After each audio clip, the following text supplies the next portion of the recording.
ভারতের উপরাষ্ট্রপতি জগদীপ ধনখড় হঠাৎ রাত্রে পদত্যাগ করলেন। সেই কারণ নিয়ে আমরা জানবো আজকের এই রিপোর্টে।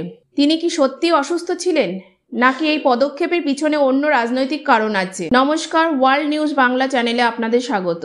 আজ আমরা নিয়ে এসেছি ভারতের উপরাষ্ট্রপতি জগদীপ ধনখড়ের হঠাৎ পদত্যাগ নিয়ে গুরুত্বপূর্ণ খবর।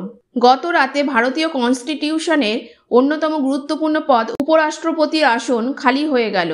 ডক্টর জগদীপ ধনখড় তার পদ থেকে পদত্যাগ করেছেন স্বাস্থ্যগত কারণে। সোমবার দুপুরে সংসদের রাজ্যসভায় পর্যালোচনামূলক অধিবেশন চলতে থাকা অবস্থায় তিনি হঠাৎ কাজ স্থগিত করে সভা ত্যাগ করেন। তারপর রাতেই রাষ্ট্রপতি দ্রৌপদী মুর্মুকে জমা দেন পদত্যাগপত্র।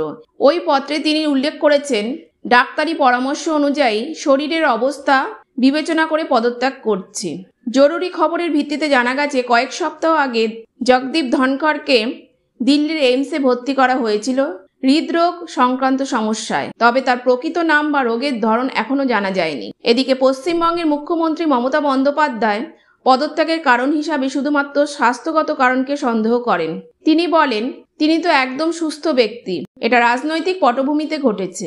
2022 সালের আগস্টে নির্বাচন থেকে জগদীপ ধনখড় উত্তীর্ণ হন এবং পরের প্রার্থী হিসাবে এই পদে আসীন হন। তার মেয়াদ ছিল 2027 পর্যন্ত।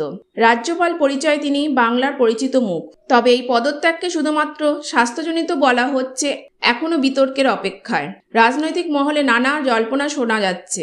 আমরা পেছনের সব কারণ খতিয়ে দেখব। আপডেট পেতে চোখ রাখুন আমাদের মিডিয়ায়। আপনারা কি মনে করছেন? আপনার ধারণা ধনখড়ের এই পদত্যাগের পেছনে অন্য কারণ আছে কি? নিচে কমেন্টে জানাতে ভুলবেন না। ভিডিও ভালো লাগলে লাইক ও শেয়ার দিন এবং চ্যানেলটিকে সাবস্ক্রাইব করে রাখুন। দেখা হবে পরবর্তী খবর নিয়ে। ধন্যবাদ।